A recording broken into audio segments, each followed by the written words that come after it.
মানবিক নানা কর্মসূচি আছে। উনি শিক্ষা নিয়ে গ্রামের অবহেলিত অন্যান্য মানুষ।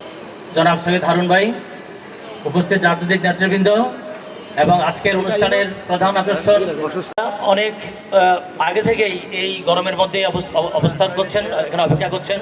ইউনিয়নের সুবিধা বঞ্চিত পরম শ্রদ্ধেয় প্রায় 7 শতাধিক নারী পুরুষ, আসসালামু আলাইকুম।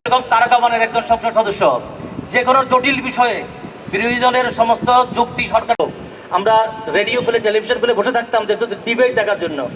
আমরা টেনে নিই, তাহলে আল্লাহ রহমতের দারিদ্র থাকবে না, সমাজটা স্বাচ্ছন্দ্যময় হবে আলোকিত। সাধারণত এই জাতীয় অনুষ্ঠানগুলো বিভিন্ন সময়, সাধারণত ইলেকশনের আগে, এই শিক্ষা বিষয়ে দু একটা কথা আপনার দৃষ্টি আকর্ষণ করব। আমি সরকারি সিটি কলেজে অধ্যাপনা করি, আজকে প্রায় লেখা থাকবে।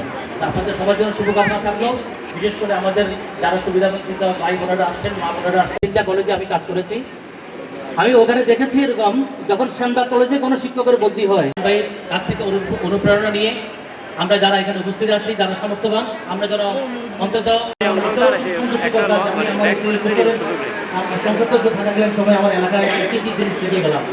সেনবাগের এই প্রতিষ্ঠানগুলোর মধ্যে যদি 2-1টা প্রতিষ্ঠান অন্তত সারা দেশে মানবিক কর্মে যদি তাদের অর্জন দিয়ে যদি নাম করতে পারে, ওনার সামর্থ্যটুকু আপনাদের কাছে পৌঁছে দেওয়ার জন্য এবং আপনাদের কষ্টের সাথী হওয়ার জন্য আমরা পরম করুণাময় আল্লাহর কাছে দোয়া করি। আল্লাহ ভাইয়া তাকায়েন,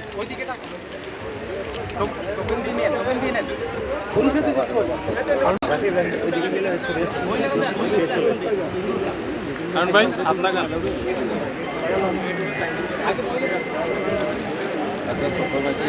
মারা গেছে।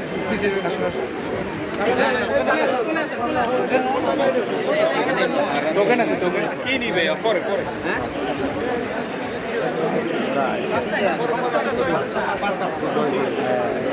হারুন সাহেব সব দিবে, আমি একটু আমাকে